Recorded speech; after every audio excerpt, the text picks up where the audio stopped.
So we'd like to start now. So we'd like to ask the delegates and participants to be kindly seated.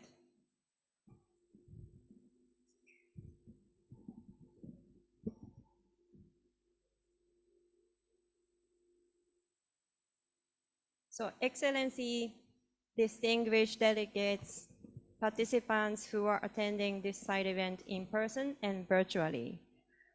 Good afternoon and welcome to this side event entitled Accelerating the Implementation of the Kunming-Montreal Global Biodiversity Framework. My name is Makiko Yashiro and I'm a regional coordinator for Nature Action Program at Unip Asia in the Pacific Office, and it is my pleasure to act as a host for today's event.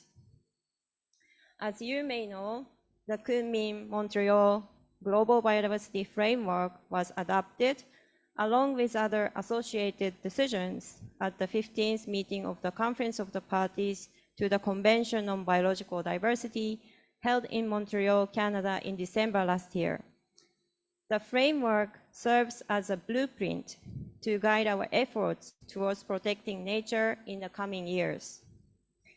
This side event will showcase key initiatives in the Asia-Pacific region in implementing the Global Biodiversity Framework and provide opportunities to discuss remaining challenges and consider concrete actions and steps that can be taken to strengthen regional collaboration towards the successful implementation of the framework. Now, before we proceed, I'd like to make a few housekeeping announcements. For the participants who are joining virtually, during the session, we'd like to request you to kindly mute your microphones, and we'll make presentation materials available on our website after the meeting. So with this, we'd like to move to our opening session. And first, it is my pleasure to invite Ms. Elizabeth Murmur, Deputy Executive Director of UN Environment Program, to deliver her opening remarks. And as you may know, Elizabeth served formerly as the Executive Secretary of the Convention of Biological Diversity, so we are very pleased to have her with us today.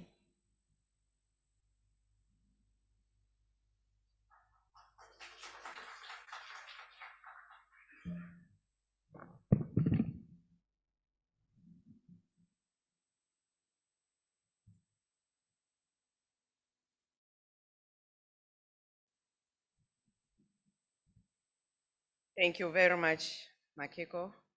Good afternoon to all of us joining us here in Colombo, as well as those online. But first, allow me to recognize His Excellency Stephen Victor, Minister of Agriculture, Fisheries and Environment of Palau. I would like also to recognize Zo Gume, DG, Department of International Cooperation, Minister of Ecology and Environment in China. I would like to recognize our UNDP resident representative here in Sri Lanka, Ms. Azusa Kubota, as well as our Director General of the Secretariat of the Pacific Regional Environment Program, Mr. Sefana Dawadra. And also, I recognize all distinguished other speakers, but you delegates, both here and outside virtually. It is my pleasure to be here today And my sincere thanks once again to Sri Lanka, the government and the people of Sri Lanka for hosting this ministerial forum, and to all of you for attending this event. I would like to begin that for us all, we are on the clock. On the clock because in December last year, as Makiko has indicated, the world came together in Montreal, Canada, to forge a Kunming-Montreal Global Biodiversity Framework, which is a landmark agreement to protect and restore the natural world. The framework gives humanity just and only 7 years to shake our nasty habit of exploiting other species if at all we want to live in harmony with nature by 2050. And to do so, we need a full court press to make good on the goals of the framework, because quite frankly, failure will be devastating, not just for us, but our children, our grandchildren, as well as the planet. The Asia-Pacific region is exceptionally rich in biodiversity.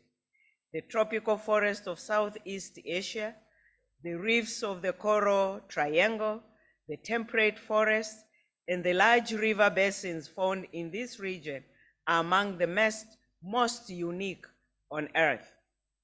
However, biodiversity in this region is equally fast declining. For example, the region recorded the world's highest number of threatened species in 2014, and extensive coastal development and sustainable exploitation of marine resources have resulted in the disappearance of 40% of coral reefs and mangroves, leading to decline in the fish stocks. This loss of biodiversity is not only an environmental issue, it is an economic and a social one. Asia and Pacific region accounts for 47% of the global GDP and 64% of the global GDP growth just in the last 10 years.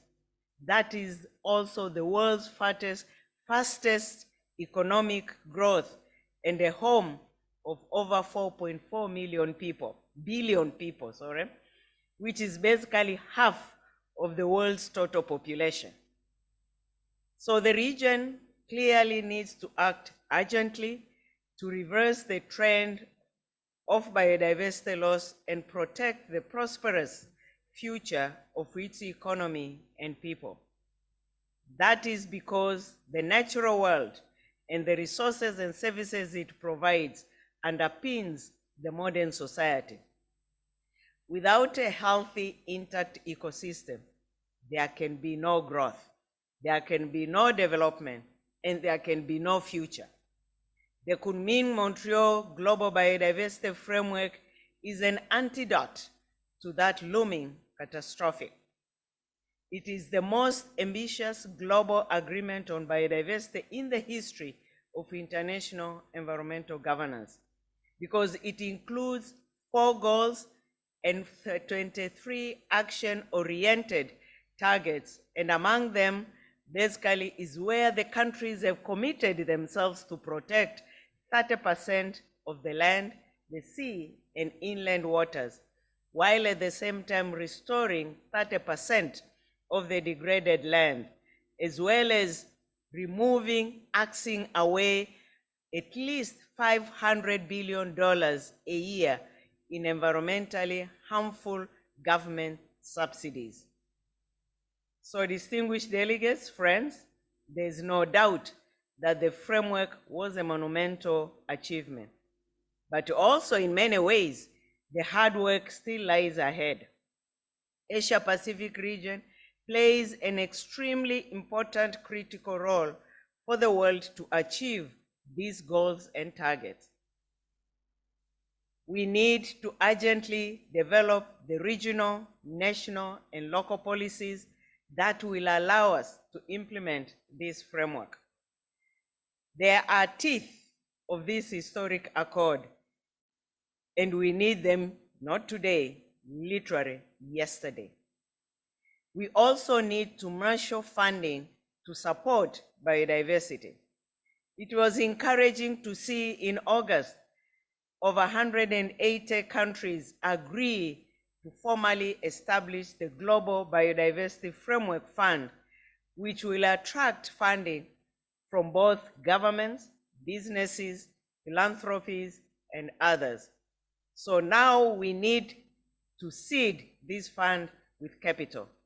In fact, that must be part of the larger effort to redesign our economies so that they work with nature instead of overexploiting it. So colleagues, as you go through these processes, some of them admittedly very complex, the United Nations is always there to help and support you. UN agencies are in the process of mainstreaming nature into our work through what we call the Common Approach to Biodiversity, which is an ambitious effort by the UN because it was endorsed by at the highest level of the organization, what we call the central body led by the Secretary General himself.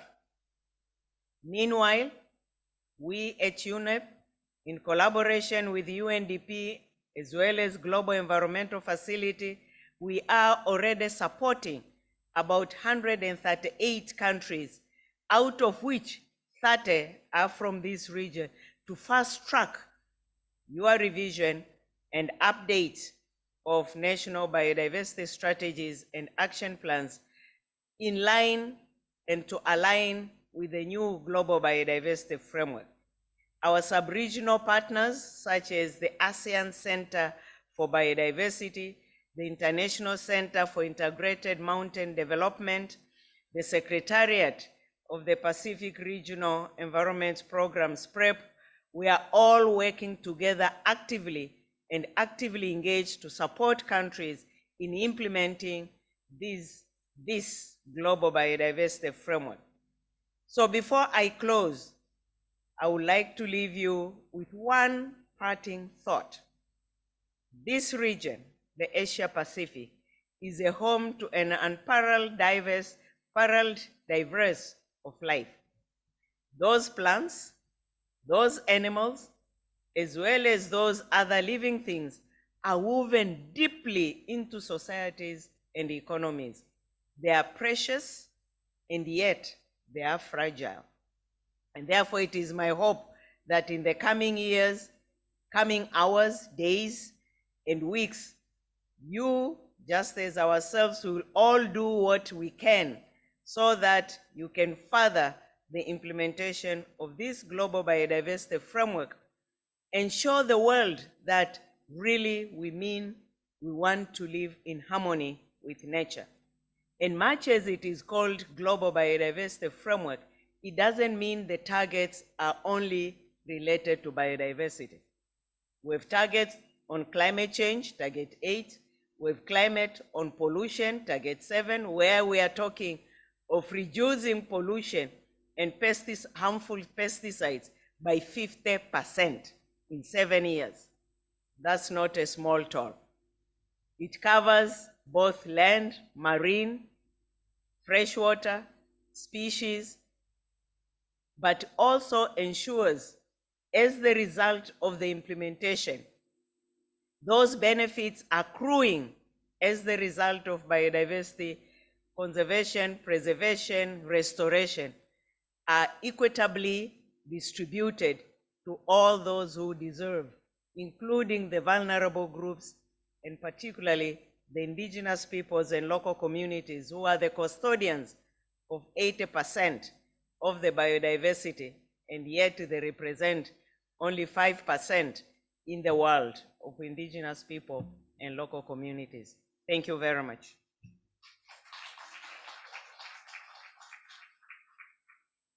Thank you very much, Elizabeth, for your inspiring opening remarks. I think you really highlighted the need for all of us in implementing the framework and urgency of accelerating the implementation efforts. So now it is my pleasure to invite Ms. Azusa Kubota, Resident Representative of the UN Development Programme Sri Lanka, to deliver her opening remarks.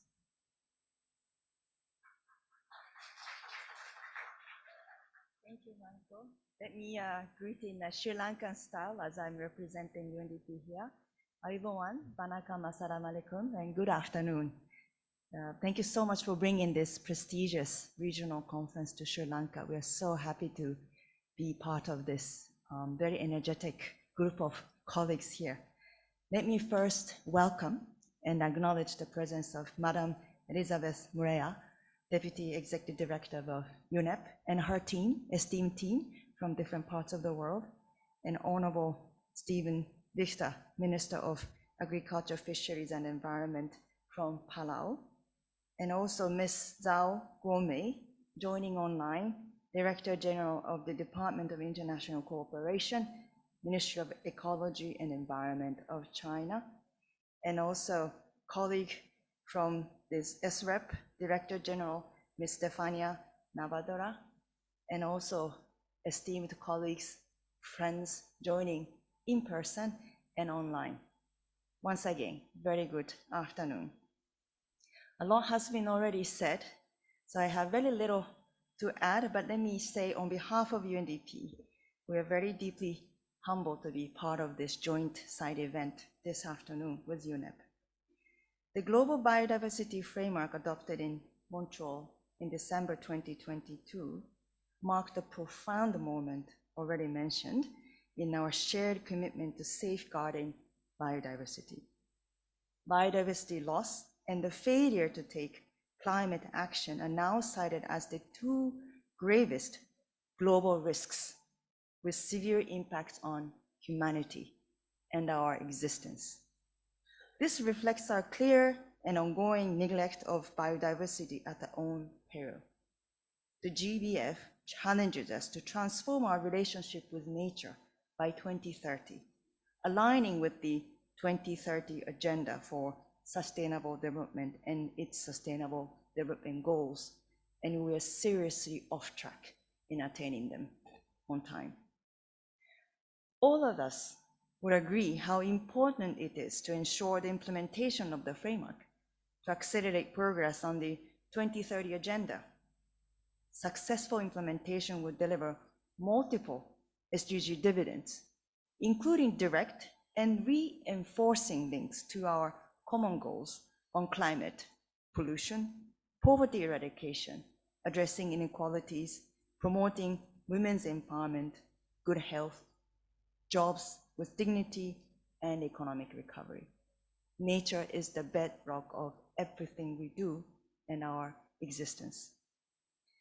In this regard, our event today, entitled Accelerating the Implementation of the Kumi Montreal Global Biodiversity Framework, is timely and critical. Our objective is to showcase key initiatives and strategies that would expedite the national and regional efforts towards the successful implementation of the framework. We will be discussing how, through collective action, unwavering commitment, and innovative partnerships, we can achieve the ambitious goals set forth by the framework. To achieve the ambitious goals set out in the GBF, it is imperative to adopt an integrated policymaking approach at many levels, at national and subnational levels. National policies spanning agriculture, forestry, fisheries, and urban planning, and perhaps beyond that, must align with biodiversity conservation. Equally critical is a whole of the society approach, ensuring active engagement of all stakeholders, including governments, non-governmental organizations, private sector, and local communities, especially communities that are marginalized traditionally. The Asia-Pacific region, rich in biodiversity, holds tremendous potential to lead the way. The region has some of the world's largest and most diverse ecosystems, accounting for half of the world's total biodiversity hotspots, and hosting 7 of the 17 mega diverse countries. Hotspots meaning we have incredible diversity of natural assets, but it also means 70% of them are at risk of disappearing. So we are very, very vulnerable and fragile. The region is facing multiple crises of nature loss, climate change, pollution, poverty, and inequality. The figures are shocking indeed, some of them already mentioned. Since 1970, in our one lifetime, in our region, wildlife population dropped by 55%. Already mentioned that 40% of coral reefs and 60% of coastal mangroves have disappeared. And an estimated 5 to 12 million tons of plastics have entered the oceans, damaging species and ecosystems. In response to the framework, UNDP is activating our new nature pledge for 2030 to turn the framework into a practical reality. UNDP Nature Pledge will build on our existing partnership with the governments of over 140 countries around the world and accelerate and upscale support with strong system change focus. This includes a focus on 3 goal shifts that are required to achieve the framework. The first one is a values shift, to accelerate change in our narratives about nature and to catalyze behavioral change and leverage legal and human rights lever for triggering the change. The second one is an economic and finance shift, to redirect flows of public and private finance from nature negative to nature positive outcomes, and to fill the biodiversity financing gap of $700 billion per year. And third and lastly, a policy and practical shift to tackle the direct drivers of biodiversity loss and ecosystem degradation, and to enable countries to harness the power of nature for solving multi-dimensional development challenges through inclusive, human rights-based, and gender-responsive approaches. The conversation has to go beyond the environment ministries. This does require partnership beyond environmental conversation, but engaging economy, planning and development, and financing. UNDP is catalyzing these shifts bottom up at country level to cause the necessary systematic change that would trigger accelerated and scaled up action. We know we do not have the luxury of time. Madam Deputy Executive Director started this speech by saying, our clock is ticking very fast, and 2030 is just around the corner. Partnership is key for our collective endeavor for realizing the world living in harmony with nature. These include partnership with all governments across, within, and other stakeholders gathered here. Together, we can ensure a sustainable and biodiverse positive future for the Asia-Pacific region and the world. Here in UN, we are very much committed to joining hands with other UN agencies to move this agenda forward.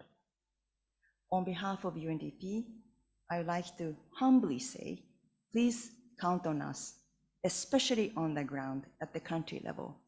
We have a presence in 170 plus countries. Our deepest commitment goes to operationalizing the framework through practical solutions. We know nature is our greatest ally for sustainable, equitable, and inclusive development. Without nature, there is no future for humanity. And as the global community is recovering from years of pain, successive crises, starting from the COVID pandemic and economic crisis, we must see nature as our asset to harness and leverage and use it positively as the engine of sustainable development and growth. And we can do that if we join our hands and be smart and wise about it. So thank you once again for this excellent partnership. We very much look forward to working closely with each one of you to make this framework a reality. Thank you.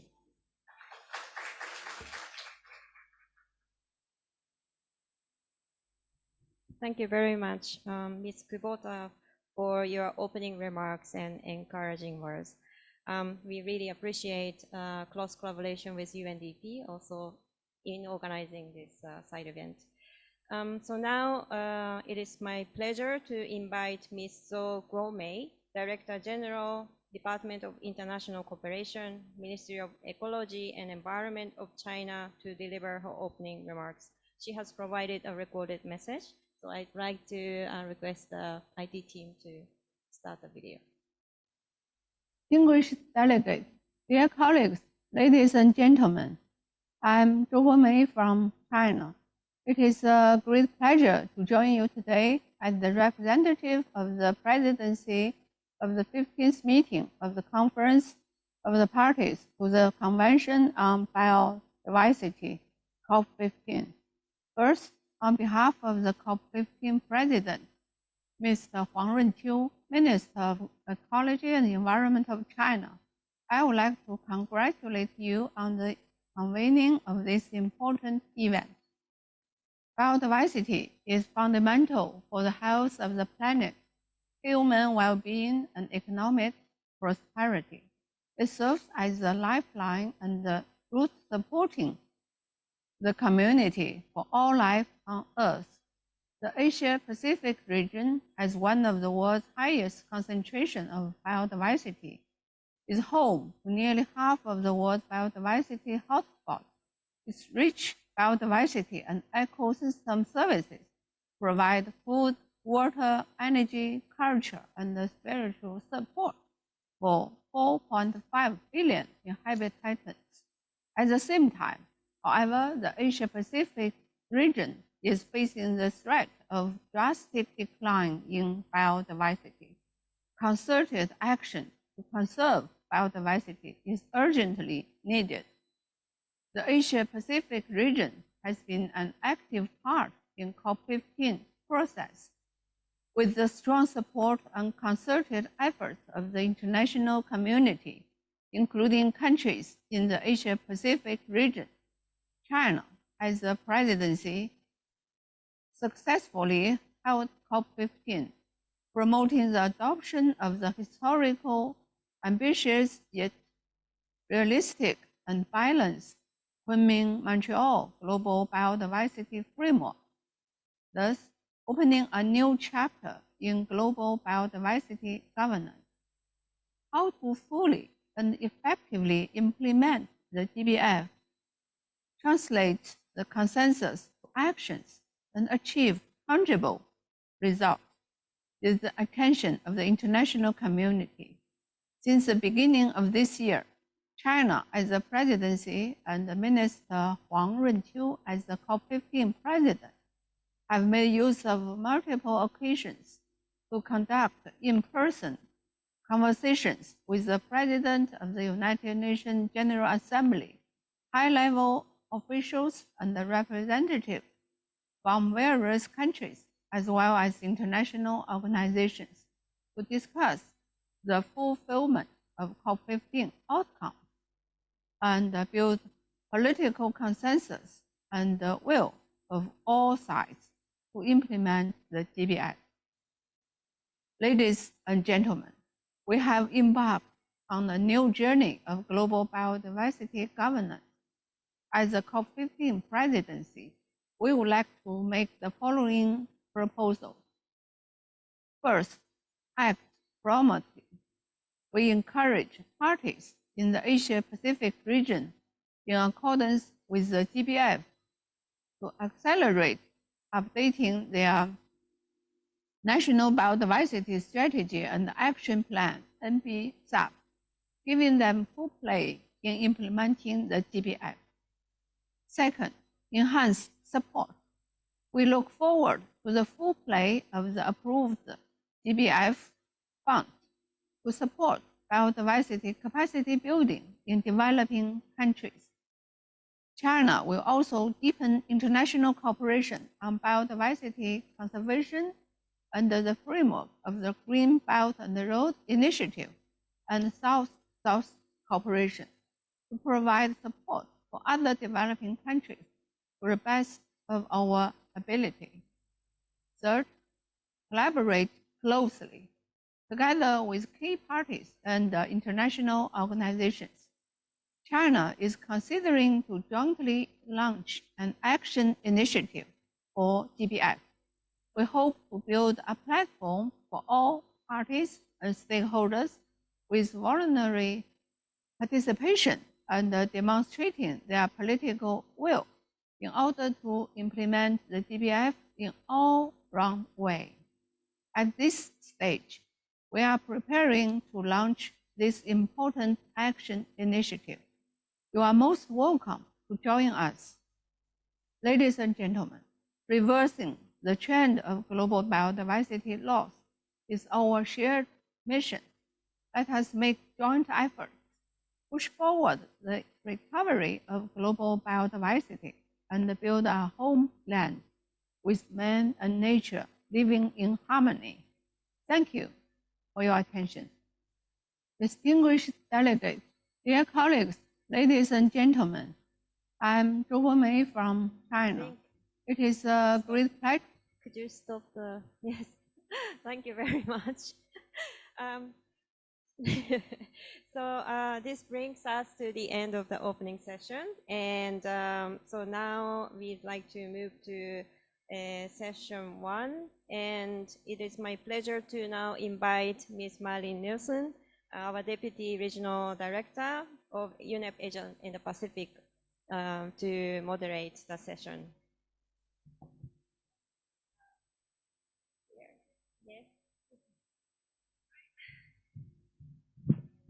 Okay, can you hear me? I'm going to be moderating a session that's supported by the marvels of modern technology. I'll be completely alone up here, while I'll be having people join me from Bonn and Cambridge, and somebody who has also shared her views a few days ago, but she'll still be present here through a recording. So before I hand it over to the experts, I would just like to emphasize that biodiversity is a complex web on which human existence depends upon. And what we've heard from the previous speakers, the web in the world, but specifically in this region, is unraveling and it's under threat.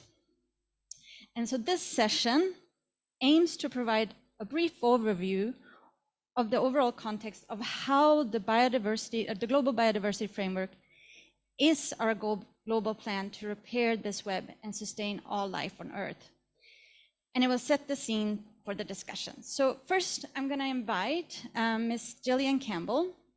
She's the head of the Monitoring, Review and Reporting Unit, Implementation Support Division of the Secretariat of the Convention on Biological Diversity, and she's going to provide a brief overview of the Kunming-Montreal Global Biodiversity Framework. It's a recorded presentation, so this is what I mean. She's joining us from the past, but she's very present. And I would also like to take the opportunity to thank the IT team, because without you, we wouldn't be able to have such a successful forum, and you've done a superb job. So thank you, and over to you.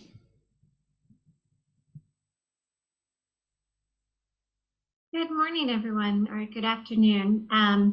I'm happy to be here with you today representing the Secretariat of the Convention on Biological Diversity. This is an excellent opportunity for you to exchange experiences at the regional level, and we really do wish that we could have been there. Unfortunately, with SAPSTA coming up in October, it was just not possible this time. I'm going to give you an update of what has happened in terms of the adoption of the Kunming-Montreal Global Biodiversity Framework. I hope this is useful for all of you as you go into your meeting this week. So in December of 2022 in Montreal was the UN Biodiversity Conference. This included the Convention of the Parties Top 15 meeting. That's where the Global Biodiversity Framework was adopted. There were also 29 other agenda items. It also included the Cartagena Protocol COP-MOP. It included the Nagoya Protocol COP-MOP, and it included a ministerial high-level segment from the 15th to the 17th of December. In order to get us to the point where we had the UN Global Biodiversity Conference, there was a long lead up. As you know, due to COVID, the meetings got postponed, which gave us additional time, or gave countries additional time to really consider what the new global biodiversity framework should look like post-2020. And so by the time we came to the COP in Montreal in December of 2022, the discussions were well advanced, and the framework is thus a robust framework that includes the drivers and pressures that are leading to biodiversity loss. It also includes a number of different actions in terms of protecting nature's contribution to people and the means of implementation needed to get there. So the major outcomes of COP15 were obviously the adoption of the Kunming-Montreal Global Biodiversity Framework. Alongside of the Global Biodiversity Framework, a monitoring framework was adopted in Decision 15.5. A review mechanism was also adopted in Decision 15.6. The review mechanism encourages or requests parties to update their national biodiversity strategies and action plans by COP16, which is next year. So right now there's a push to really nationalize the targets of the Global Biodiversity Framework to provide a strong basis for national implementation and national target setting so that countries are in the best position possible to implement the Global Biodiversity Framework at the national level.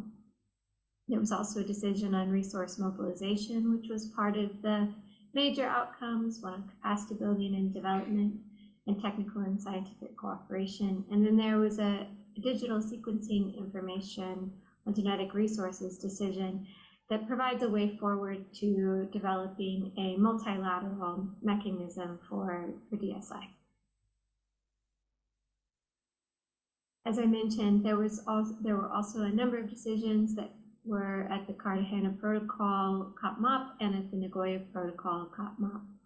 This included a capacity building action plan for the Cartagena Protocol, an implementation plan for the Cartagena Protocol on biosafety from 2021 to 2030, measures to assist in capacity building for DSI and genetic resources, and a global multilateral benefit sharing mechanism. Now, taking us back to the Kunming-Montreal Global Biodiversity Framework, it builds from the ACI framework, which was the strategic plan for biodiversity from 2011 to 2020. And it's a global response to the continued loss of biodiversity. As you may know, the previous strategic plan was not fully achieved, and there was none of the targets were fully achieved. And so the Global Biodiversity Framework has attempted to identify these gaps and provide a way forward to achieve this vision that we have of living in harmony with nature by 2050, which is the vision of the Kunming-Montreal Global Biodiversity Framework. In order to do this, there's a need to galvanize, enable, and galvanize urgent and transformative action to ensure the full implementation of the convention, to guide the revision, development, updating, and implementation of national biodiversity strategies and action plans, to ensure that monitoring is done at the national level in a transparent manner, and to promote cooperation and partnerships and engagement of all actors. The framework is aiming to build this collaborative approach. I know that other conventions will be speaking here today, and this is the idea, is that we all need to work together across the different biodiversity conventions to achieve this vision of living in harmony with nature. This will require a whole of government, whole of society approach, and it will require political will at the highest level. So quickly, the elements of the framework. In addition to the goals and the targets, which are in section G and H, and these are the two sections that people are perhaps most familiar with, there is a background, there's considerations for implementation, there's a relationship with the SDGs and theory of change, and then there's sections related to the implementation and support mechanisms and enabling conditions that are needed, responsibility and transparency, which includes the link with national reporting, NBSAP development and monitoring, and communication, education, awareness, and uptake. There are 4 goals of the Global Biodiversity Framework. These provide an elaboration of the 2050 vision of living in harmony with nature.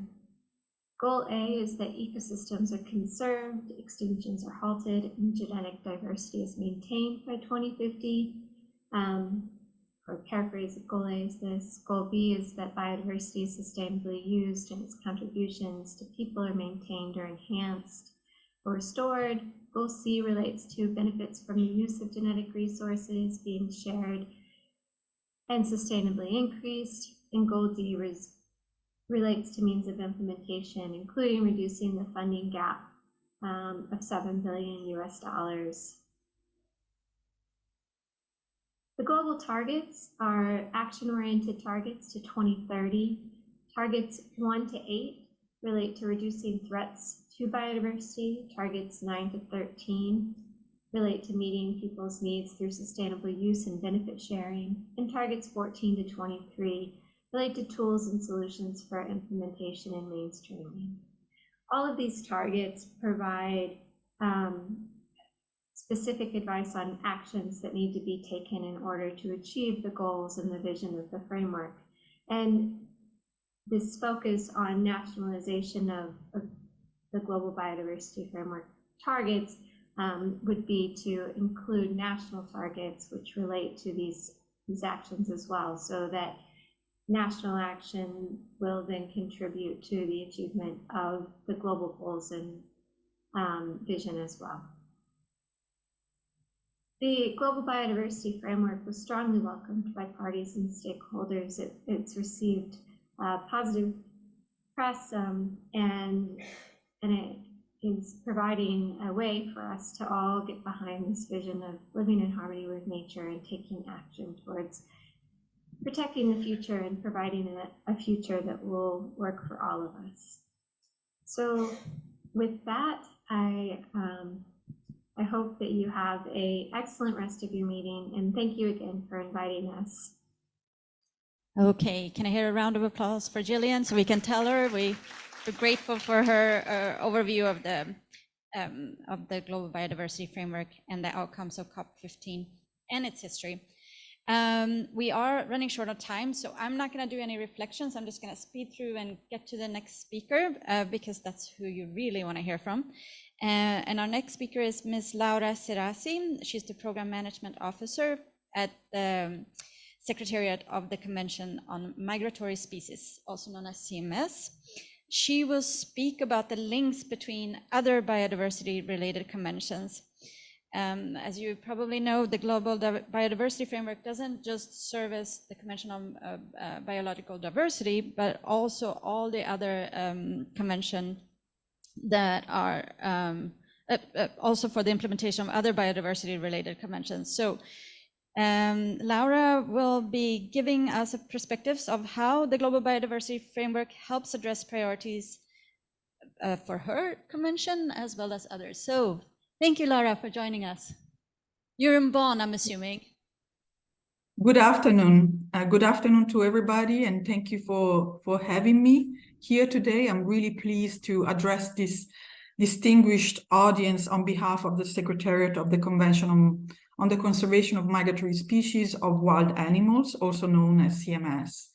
Indeed, as you said, the Global Biodiversity Framework is meant to serve as a framework not only for CBD, but also for the implementation of other biodiversity-related conventions and MEAs, and to promote coherence, complementarity, and cooperation between them, while respecting their specific mandates and creating opportunities for cooperation.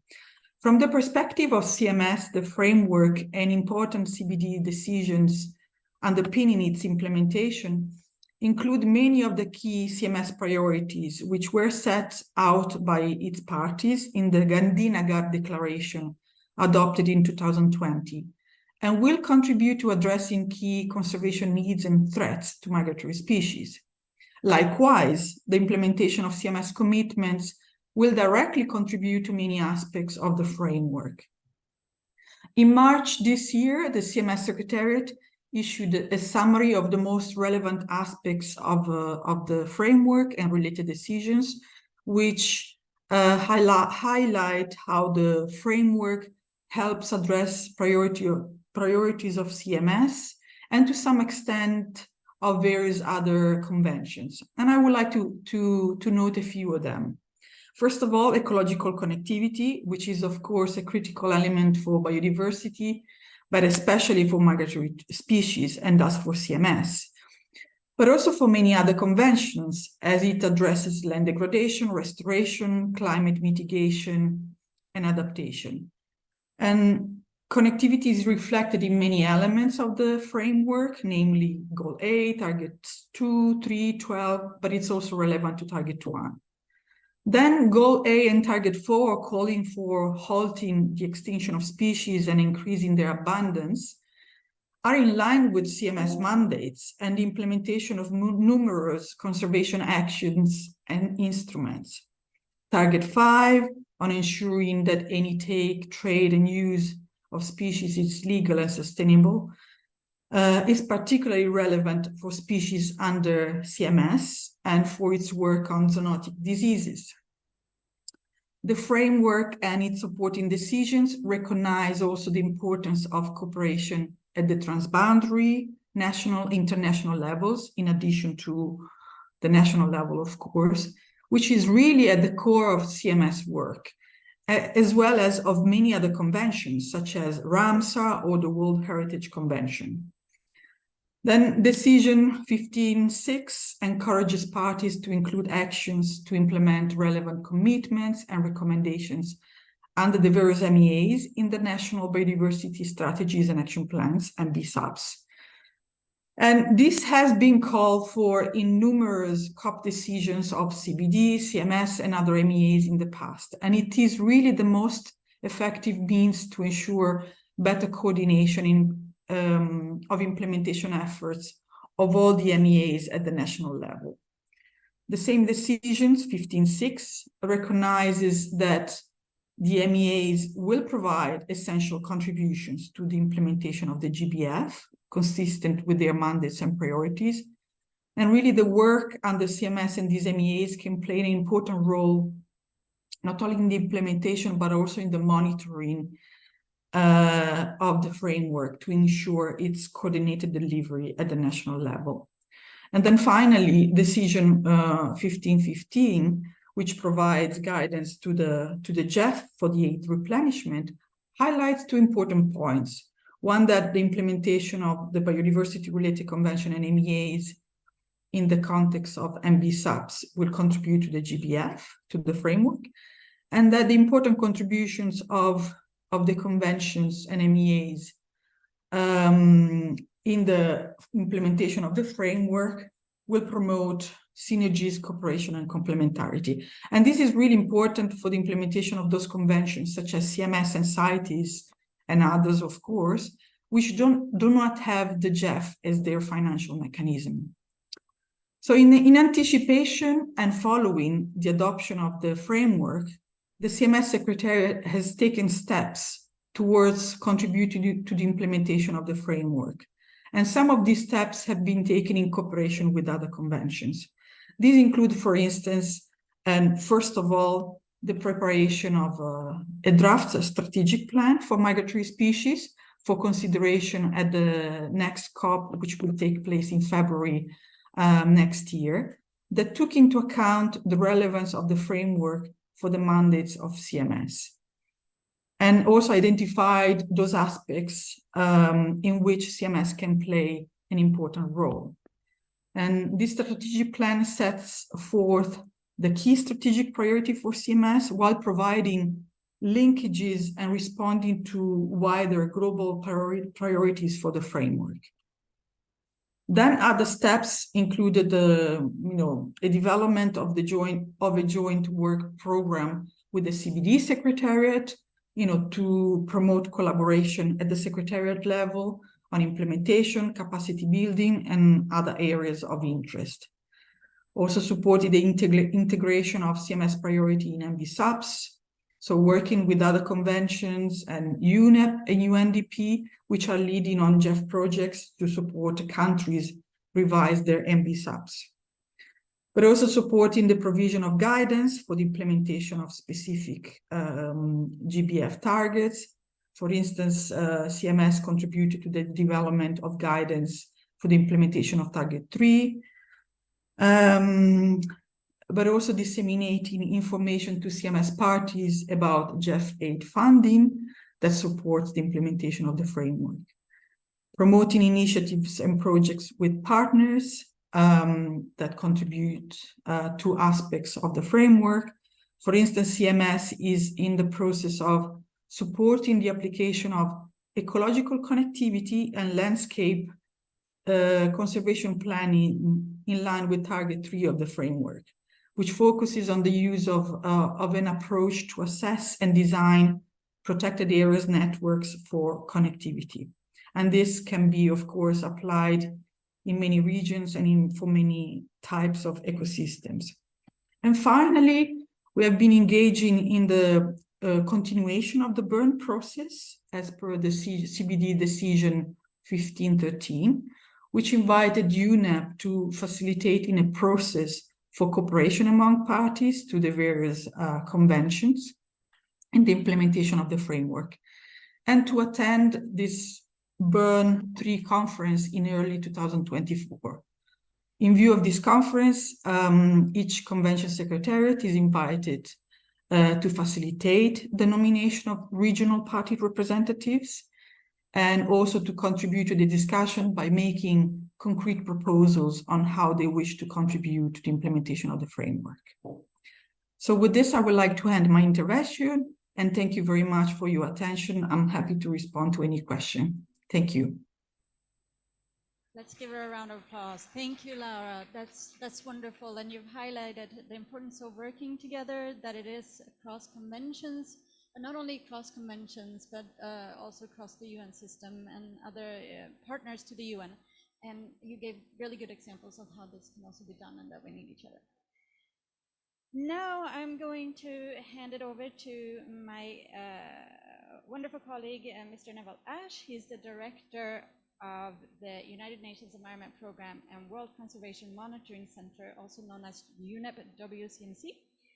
He will present on an integrated cross-sectorial and whole-of-society approach that is central to the successful implementation of the Global Biodiversity Framework. And do we have Neville online? Hi, Marion. Thank you very much indeed. Can you hear me okay? Yes, and are you joining us from Cambridge? I'm joining you from Cambridge. Good afternoon, everyone in Colombo, and great to be with you. Well, I'm sorry it's so early for you, but I hope you've had your coffee and that you're ready to... It's not too bad. We're ready to go. So thank you very much. And I hope you can see my slides as well on the screen there. You can see it. Perfect. Well, I'm going to elaborate slightly on some of the important messages we've heard already in the opening remarks and from Julian and from Laura as well, on the importance of an integrated cross-sectoral whole of government and whole of society approach for implementing the GBF. And we know from Julian's presentation that the GBF was adopted as part of a package of decisions, and each of these require a similar integrated cross-sectoral whole of government, whole of society approach to deliver. But important to bear in mind this wider context for the GBF, and I won't go into too much more detail on that now. But I do want to emphasize some of the text from the adopted Global Biodiversity Framework, particularly in relation to the purpose of the GBF, which, as we can see here on the screen, is to galvanise, etc., urgent and transformative action, not just by governments, but also subnational local authorities, but particularly with the involvement of all of society. And that is critical to achieve the ambitions of the GBF globally and at the national level. Furthermore, the purpose of the GBF recognises the importance of cooperation and partnerships to enhance implementation. And we heard some of that already from Laura just now. Julian mentioned this important section in her presentation on the considerations for implementation. And just to highlight a few really important elements that governments agreed at the UN Biodiversity Conference in COP15 last year will be critical for implementation of the GBF. Yes, ensuring the contribution and rights of Indigenous peoples and local communities, ensuring whole of government and whole of society approaches, a collective effort, ensuring working intergenerationally as well with youth to ensure implementation, ensuring gender considerations are taken on board, and yes, ensuring cooperation and synergies across various mechanisms internationally and, as I'll come on to, at the national level. If you read through the entire GBF, you get to section K, which again recognises the importance of raising awareness among all sectors and actors and enabling their active engagement in the implementation and in the monitoring of progress. So the text of the GBF itself is very clear about the intention, expectation and importance of an integrated, cross-sectoral and whole of government, whole of society approach. If we look at the individual targets, it is not possible to deliver successfully on any one of the individual targets without working across multiple sectors. And here I've listed a range of possible ministries that might be important to engage, it might be sectors to engage, but the important point about this slide is how many different areas of engagement are needed to successfully and sustainably sustain progress in relation to any of the 23 targets which were adopted at COP15. And just to highlight a few key ones here, we look at planning ministries and sector, agriculture comes up time and time again across this analysis, trade, health, finance, of course, business sector and others, critically important to deliver. In the example Ms. Murmur gave earlier of pollution, it is not possible to address pollution without engaging those sectors from which pollution is being sourced and derived. So many examples across the entire framework where collaboration, cross-sectoral engagement is critical for success. At the moment, the process is focused on taking on board the global framework at the national level through NBSAP updates. If we look at the previous round of NBSAPs, I want to recognise that within Asia Pacific, a number of countries did an excellent job of ensuring that these were taken forward as whole of government policy instruments. And so to highlight here, including in Sri Lanka and with the minister there from Palau, the role played by a number of countries in the region of ensuring the whole of government, whole of cross-ministerial engagement in the NBSAP process. And this is critical to get the engagement and buy-in for this national planning instrument, the NBSAP, and to celebrate the champions and the leadership shown by the countries on this screen here. Cambodia comes up twice, so I guess double celebration for Cambodia. Maybe it should be in one or the other. But to recognise the importance of adopting NBSAPs as a whole of government instrument, this takes time for full engagement, but it's worth it every single time. To recognise there's a very strong knowledge underpinning to support intersectoral, cross-sectoral and whole of government, whole of society approaches. A number of assessments here from IPBES at the regional level and thematically. I would highlight the upcoming business and biodiversity assessment, which will also be critical in engaging the business sector going forwards as well. And then this slide is to show the importance of engaging across, as Laura has indicated, the various multilateral initiatives, and particularly at the national level. So there are a growing number of countries around the world, including in Asia Pacific, which are bringing together national biodiversity committees or equivalent to bring together the national focal points for various MEAs to support integrated planning at the national level. Again, doing this as part of the NBSAP revision and update process is a critically important step to ensure that synergy, coherence and coordination and cooperation across national commitments into various international mechanisms and MEAs. So a huge opportunity there to strengthen that collaboration across focal points at the national level for the different MEAs. So in conclusion, from the short intervention, it is clear that the levers of change to deliver on the action targets sit across the whole of government and society, way beyond those responsible who are there for the negotiations themselves. So government action is now needed. This is often very challenging. There are very few shortcuts to engaging, collaborating, and securing buy-in from across government and society. There is a trade-off between moving quickly to update NBSAPs and moving meaningfully to engage and get the buy-in for action. Typically, consultation is insufficient. It's meaningful engagement and buy-in that's now needed to move forward.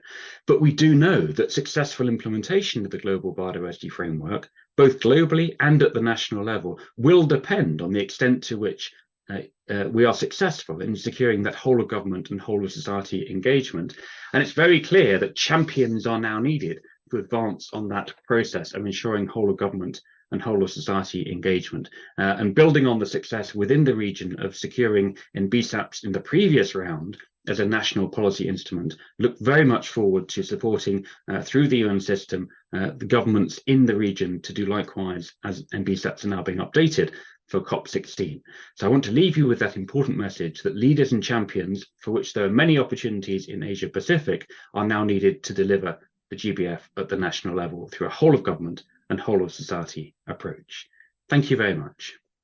Thank you, Neville, and thank you for, yes, round of applause. Thank you, thank you, thank you. And it's, you did my job very easy because I'm supposed to wrap it up and you did a wonderful conclusion there. And I think when we think about champions and leaders, it should be outside the, excuse me for saying so, but outside the environmental bubble. I think Neville has emphasized this very strongly, so we should think about that. And I'm afraid we don't have time for questions. I have lots of questions, but Neville, I'll take it offline. And I'm sure you should feel free to do so, but we have to move on, and I'm going to hand it back to Makiko. Thank you very much, Marlene. So now it is my pleasure to invite a moderator for the next session, Mr. Stefania Nawadra, Director General of the Secretariat of the Pacific Regional Environment Program, to moderate session 2. Thank you, Makiko. We're way over time, so I need to just move us along fast. Some of you need to go up and speak at the plenary. We had a pre-recorded presentation to start off with. That will be made available virtually. So we'll go straight into His Excellency Stephen Victor, Minister for Agriculture, Fisheries and Environment from the Republic of Palau. He will share some of the things that they're doing to strengthen regional collaboration towards successful implementation of the GBF in our region.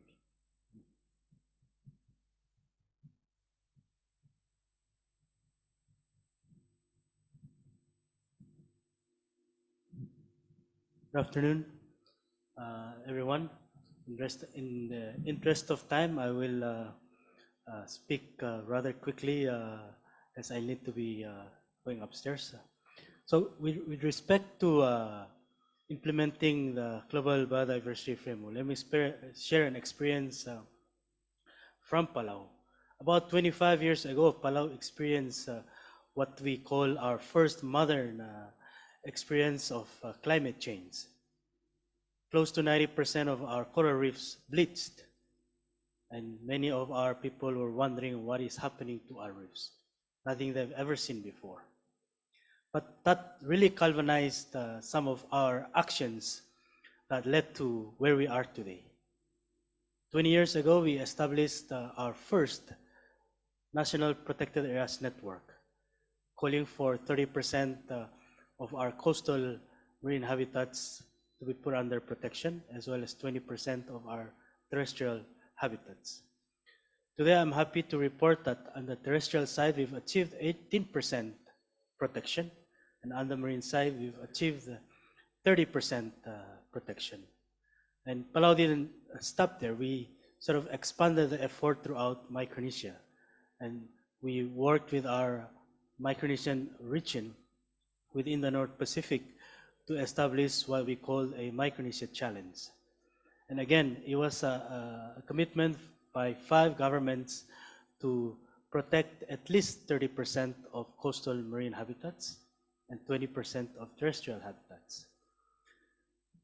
In 2020, that commitment expanded to achieving 50% effective management of the oceans. So as North Pacific, we began implementing 30 by 30 well before the global biodiversity framework came into place. So we're happy that the lessons that we've shared, that we can share, can help other countries as well as regions move toward achieving and implementing the framework. It's really around how we work in solidarity, both at the national level, bringing an inclusive approach, so not just the government mandating a protection, but government working with communities in terms of how do we set up policies that works to our benefit, but also helps nature. After all, for us, we understand our very close link with nature. We exist and survive because of nature. Without healthy environment, we don't have a healthy community in Palau. And we believe that is the same concept throughout the Pacific, and for that matter, throughout the world. Without a healthy environment, we won't have healthy people and healthy communities. And therefore, this real need to ensure that as governments who are responsible as stewards of nature, give to the future generation what was given to us. We shouldn't give a world to the future generation that is in much better shape than it was given to us. But unfortunately, the trajectory of global emissions is taking us that way. So how do we as responsible stewards and leaders change that trajectory? I believe we can. It just takes political will. And as we have demonstrated in Palau, in Micronesia, and in the Pacific, we can. Right now, Palau is working with other Pacific islands in terms of developing this concept of unlogging blue Pacific prosperity. Its commitment to achieve three things. One, it's to achieve 100% management of the ocean, including 30% protection, achieving the 30 by 30 goal under the GBF. And two, ensuring healthy people. And for us in the Pacific, ensuring healthy people means ensuring healthy, vibrant coastal ecosystems, which is important in sustaining our fisheries, which is very important in terms of fish protein to Pacific Islanders. And third is how do we develop a fit for purpose financing mechanism that brings in the financing to help national level implementation, but more importantly, how can it help enable our crop agencies to provide the needed support in terms of science through the Secretariat of the Pacific Community, environmental advice and guidance through Secretariat of the through SPREP, and through how do we continue to develop our fisheries in a more sustainable way, but that brings in benefit to our people through our Forum Fisheries Agency. So this is a framework by which we in the Pacific have long established, and it's working to help us implement the global biodiversity framework with the goal of ensuring that we protect nature and nature provide for us. How do we find that balance between protection and production? And we know that it can be done, and we know if we rely on science, good science, we can achieve that balance between protection. We are very much reliant on our global partners, both bilaterally and multilaterally, as well as UN agencies, in terms of the capacity building that is needed for us to sustain these big wins that we have had over the many years. Capacity building, recognizing the special circumstance of as a small island developing state is a key component that we need to continue to build. And so how do we ensure that that capacity building continually get built, both in terms of environmental awareness, in terms of the technical know-how for us to implement, and in terms of building our capacity and ability to access these global finances that are available, but sometimes the mechanism by which we have to access are quite difficult. And so how do we continually build our capacity to get there? So I'll stop there and thank you very much. Thank you, Minister. Our next speaker is joining us virtually, Ms. Somali Chan from Ministry of Environment in Cambodia.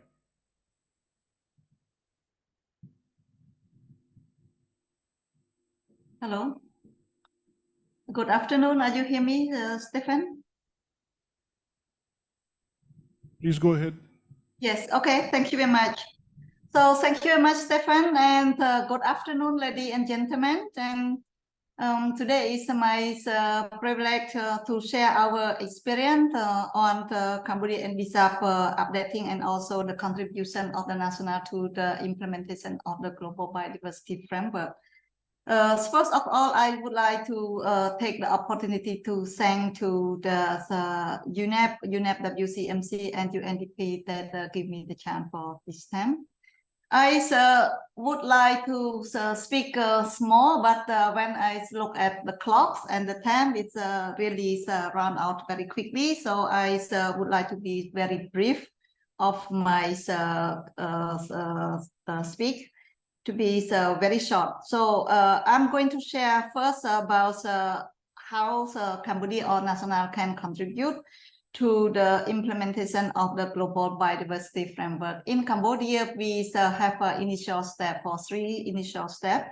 That those steps is very, very important. I think not only Cambodia, but also for some country at the national have to thinking about. First, that means we have to review our national target. Cambodia have set 20 target, that the 20 target already is in line with the ACHI target that we developed in 2016. I think 6 years after the ACHI target has been developed in the Nagoya at COP10. So we have 20 target. Among those 20 target, right now we have to review again which target are still in line with the GBF target, and which target that we already achieved and which target that are not achieved and we need to continue, or we need to revise, or we need to modify, something like that. And the second is we need to review our NBSAP. Our NBSAP has been revised or updated in 2016 as well. So our NBSAP has 24 thematic areas. So among the 24 thematic area of our NBSAP, I can say all of them are almost, fulfilled with all the goal and the target of the GBF that we have been adopted in the COP15 in the Montreal. So we have more than 500 action to implement of our 24 thematic area. In this case, we have to look at again which thematic area that have well progressed, which are not so well, and which thematic area or action that are still relevant with the GBF. In this regard, based on the 2 review documents, we have to come up with the identification or identify of the national priority that we have to revise our NBSAP. That NBSAP had to be in line with the goal and the target of the GBF. So this is very important that we have to do in the first step and second step. The last step that we have to do is, of course, we have to look at the mechanism to get the involvement and participation from all relevant sector and all relevant institutions in the process for our NBSAP. In this regard, we have to thinking or consideration about to set up two separate body. The first body is we have to thinking into account the decision-making body. In this regard, we will use our existing structure that already set up that we call National Council for Sustainable Development. So this council that chairs, honorable chair by our Prime Minister, and the member of the council is composition from at least the Undersecretary of State from all the institutions and the ministry within the government.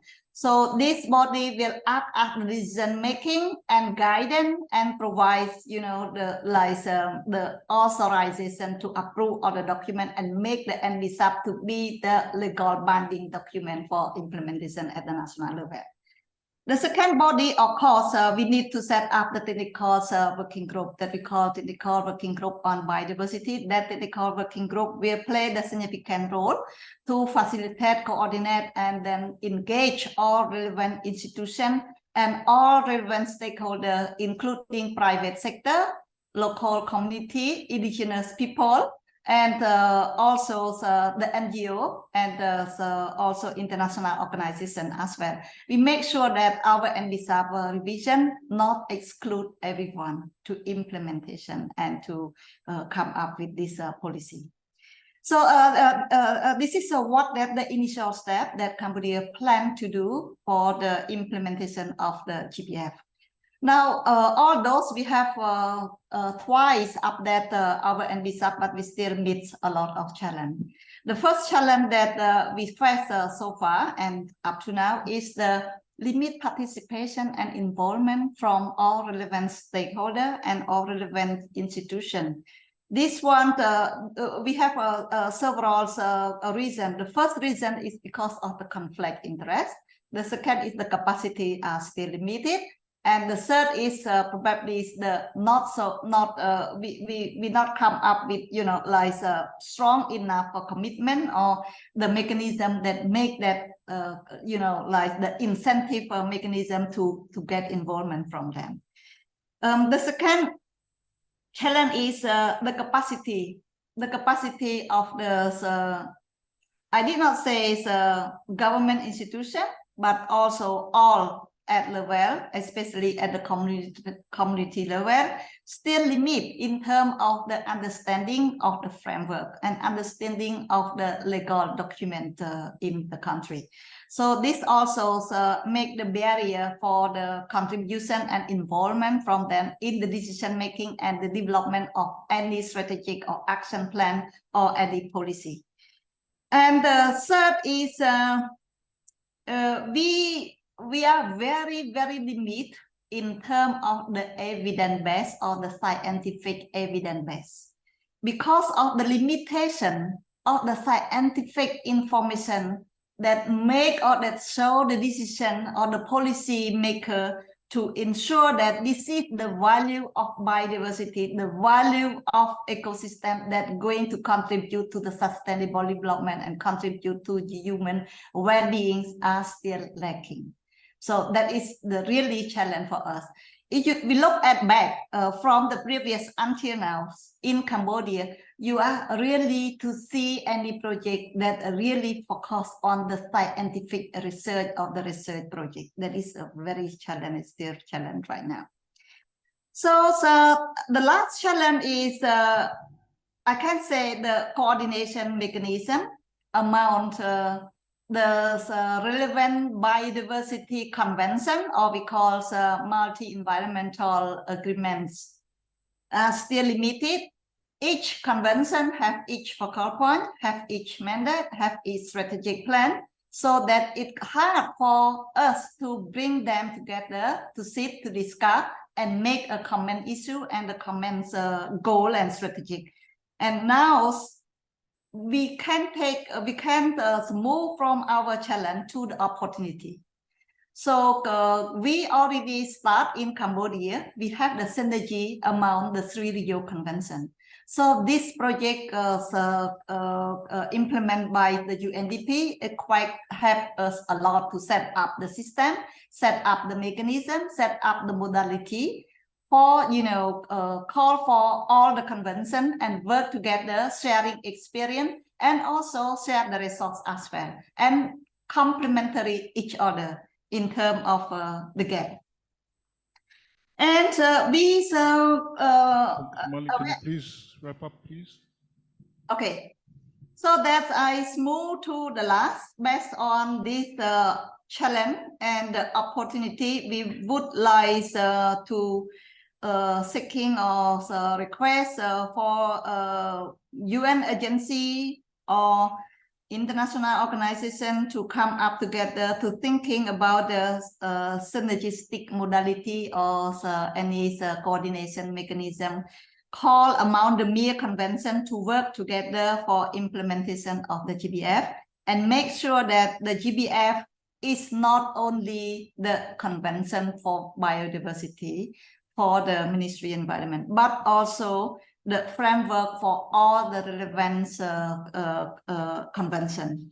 And probably the UN agency could be play the significant role for facilitate come up with the holistic approach or holistic program that the program can complementary each other to ensure the sustainability for the further project rather than we let one project as very ad hoc.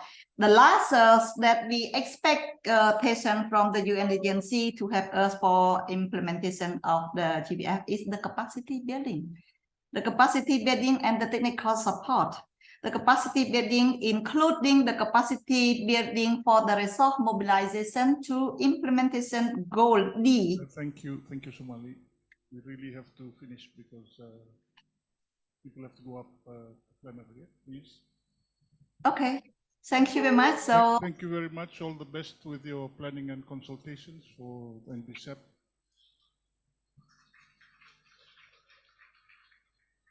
Our next speaker is Professor Sivandi Jayakodi from the Wayamba University of Sri Lanka. Thank you.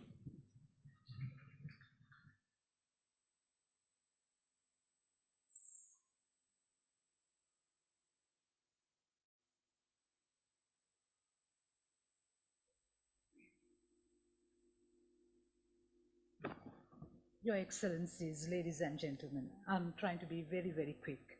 So I was sent 3 questions and I was asked to talk in relation to Sri Lanka. Let me do my best to sort of like highlight some of the specific initiatives that are implemented in relation to GBF and what are the successes. Yeah. So I would say that the very first thing that I would like to share is that to ensure that we are in line with the Kumi Montreal GBF, that at the moment government of Sri Lanka is trying to ensure that we strengthen the existing policies as well as come up with several new policies that will ensure that we deliver the right targets in relation to KMGBF. I have highlighted several here.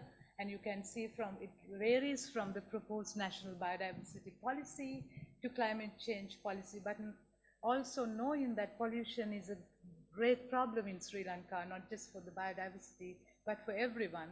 Sustainable consumption and production policy is something that we are really looking forward to. And I'm very proud to say that all this is done with the stakeholders and everything is open for public opinion.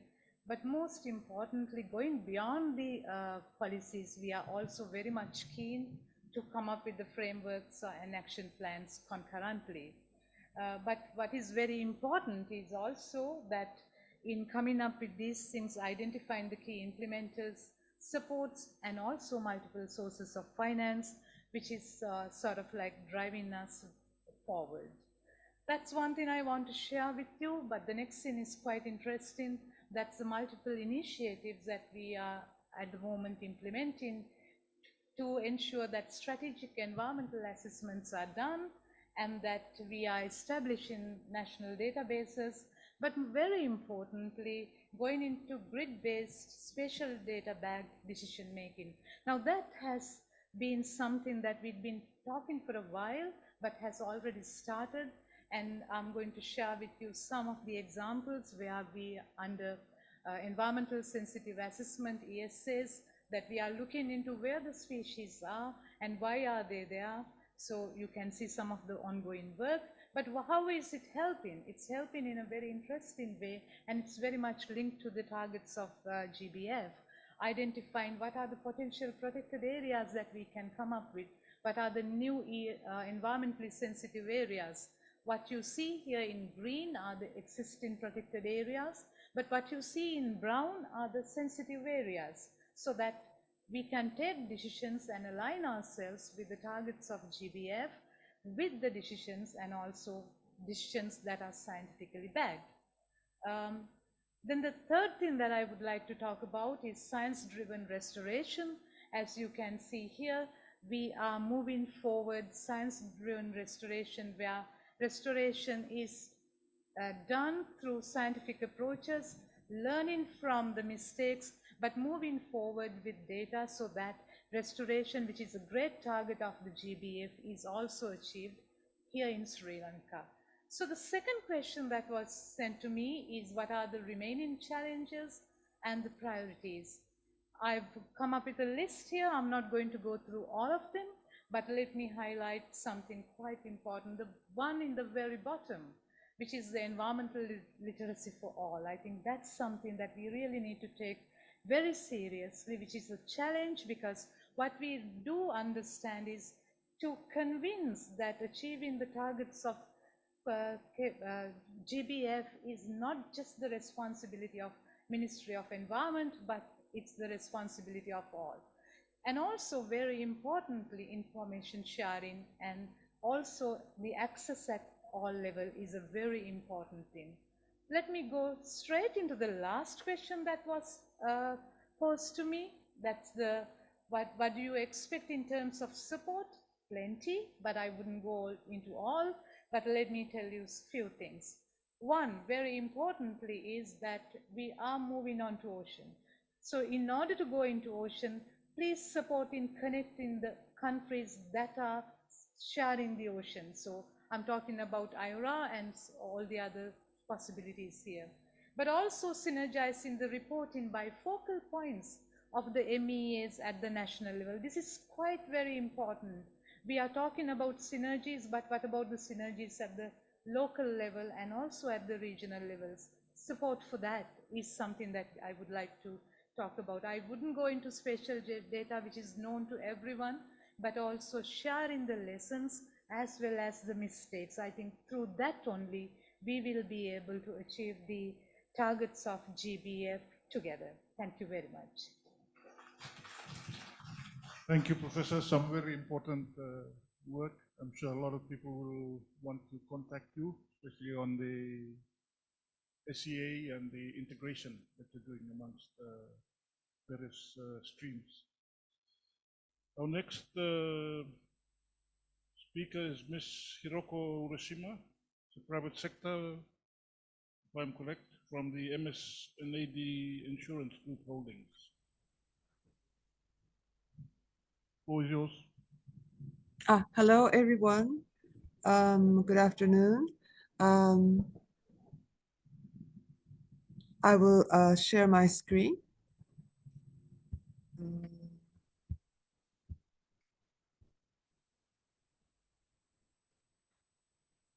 Okay, so I'm very honored to have this great opportunity to share our contribution for the Global Biodiversity Framework. We are MS&AD Insurance Group, originated in Japan, conducting insurance and financial service worldwide, and #1 non-life insurance company in ASEAN region. We aim to be a platform of risk solution for resilient and sustainable society. We had put great importance on biodiversity for more than 15 years, establishing JBIB, a Japan Business Initiative for Biodiversity in 2008, which now consists from approximately 60 companies. We explore how business can be sustainable and harmonize with nature. One of our efforts was the implementation of certificate standard for commercial green space, which consider biodiversity conservation. It is called ABINC certification, started in 2014, and now 140 sites have been certified. According to these achievement and expertise, our colleague was selected as one of the TNFD task force member. And to make the shift in business for nature positive by utilizing the function of finance, 4 financial institutions in Japan has established Finance Alliance for Nature Positive Solutions. We aim to support business sector to assess their nature-related issue and its disclosure. Also bringing out nature-positive solution catalogs for their business solutions. Also, we are challenging for creating a finance scheme for implementing positive impact on nature. As an insurance company, we are now challenging for a community project to implement nature-based solution in 3 local communities in Japan. One is in Kumamoto Prefecture, which experienced a severe flood damage in 2020. This project is aligning with the goal of local government and university, which is to realize river basin disaster resilience by regenerating abandoned wetlands to storage heavy rain and prevent river embankments from bursting. These wetlands locate in the entering point of the basin from the mountainside. So this red points. This is along the Branch Creek. This also leads to the conservation of biodiversity, as this wetland is an important habitat for the endangered species. So we work as a volunteer. We put great importance on working with various stakeholders, such as local NPOs, local high schools, and we are planning the wetlands to be certified as OECM. And as an insurance company, we are also exploring for the development of financial incentive to encourage these practices and expand nature-based solution for our resilient and sustainable society. Thank you very much. Thank you. Thank you for your contributions as a company to the global work that we do. Our next speaker is again virtual, Mr. Julian Hill-Landolf from the World Business Council for Sustainable Development.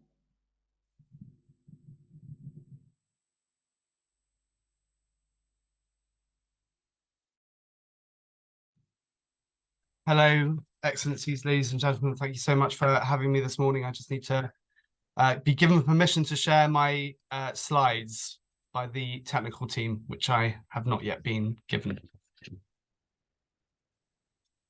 Well, in the interest of time, seeing as it's not working, I shall just talk and hopefully I shall be clear enough without the need for slides. So the World Business Council for Sustainable Development is a CEO-led network of some 230 leading multinationals who work together to accelerate the systems transformation needed to avert the climate crisis, restore nature, and tackle inequality. When it comes to the nature agenda, we've seen a significant evolution over the past 18 months, as all of the speakers have referred to this morning, including a number of milestone developments and rising expectations on business from policymakers, from regulators, from investors and consumers. The GBF's Target 15 asks that countries take legal, administrative or policy measures to encourage and enable business to assess and disclose biodiversity dependencies, impacts and risks, and reduce negative impacts. To help deliver on these business-related requirements of the GBF, a number of initiatives have come into being over the last 18 months, such as the Science-Based Targets Network, It's SBTN, as it's known, and its initial science-based targets for nature, and the Task Force on Nature-related Financial Disclosures, the TNFD, which launched its initial recommendations just a few weeks ago at New York Climate Week.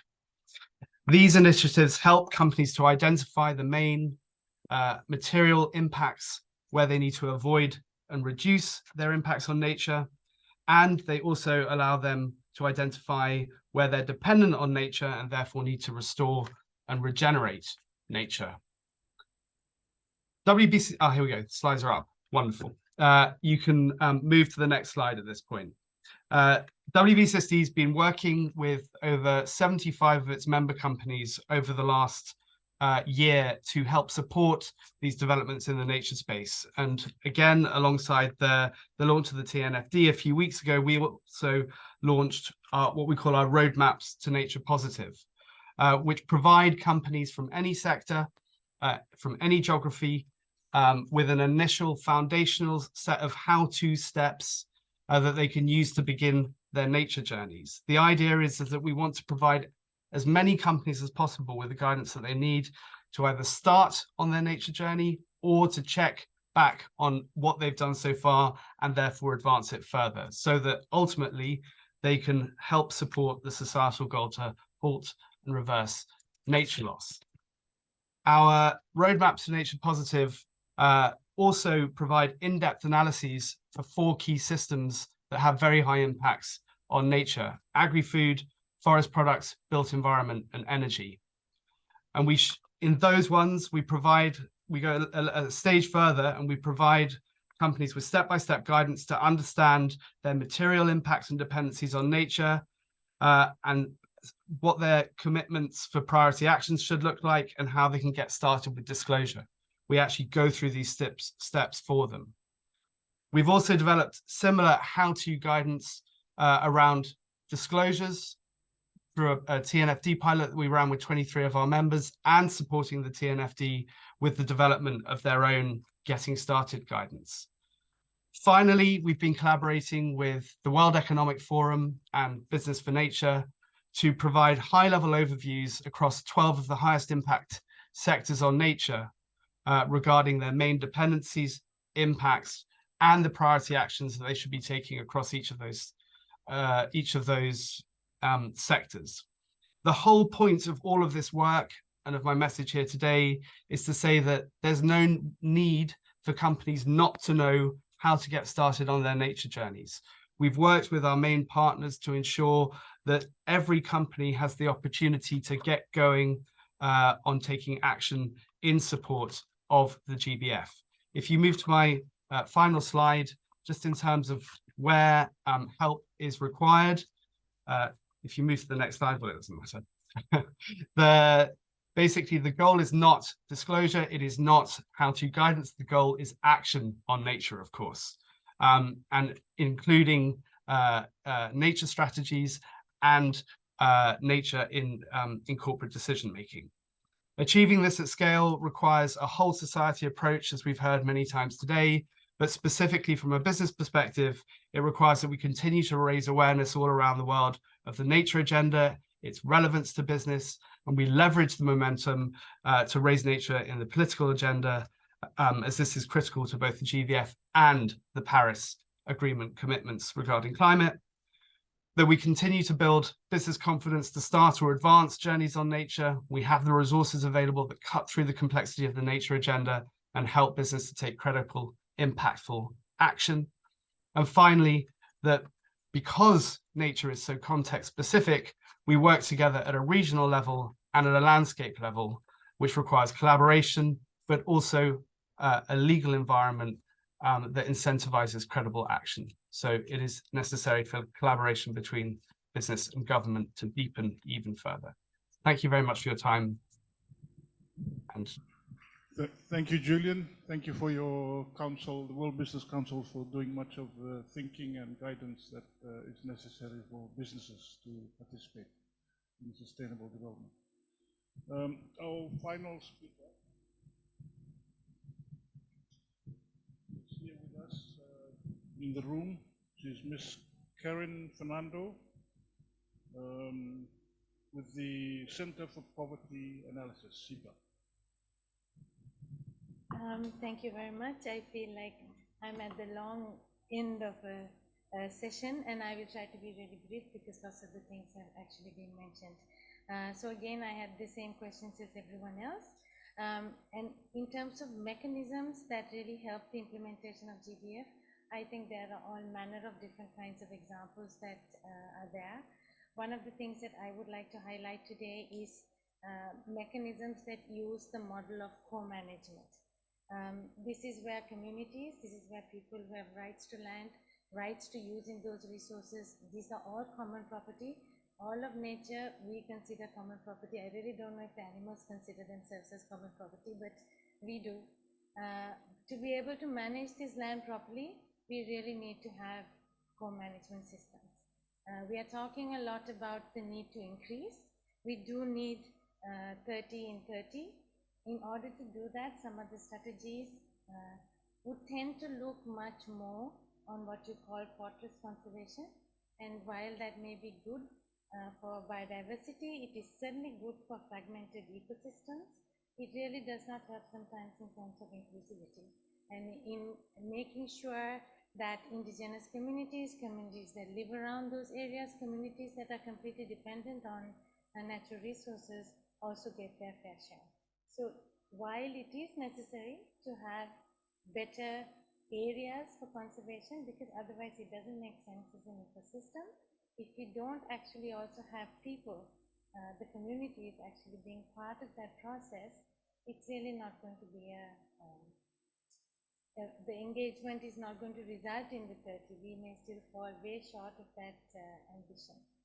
So a bit of a, I suppose, a promotional piece for trying co-management, and I think our friends from the Pacific know some of the benefits of this because they've done it in their seas. We have seen it in Nepal in terms of community forestry. The point here also is that we have a lot of pilots, we have a lot of projects, but we don't have them as mainstreamed interventions, accepted interventions. And this is where we need to get to. In order to make it that way, you really do need the policy and the enabling legislation to help to get you there.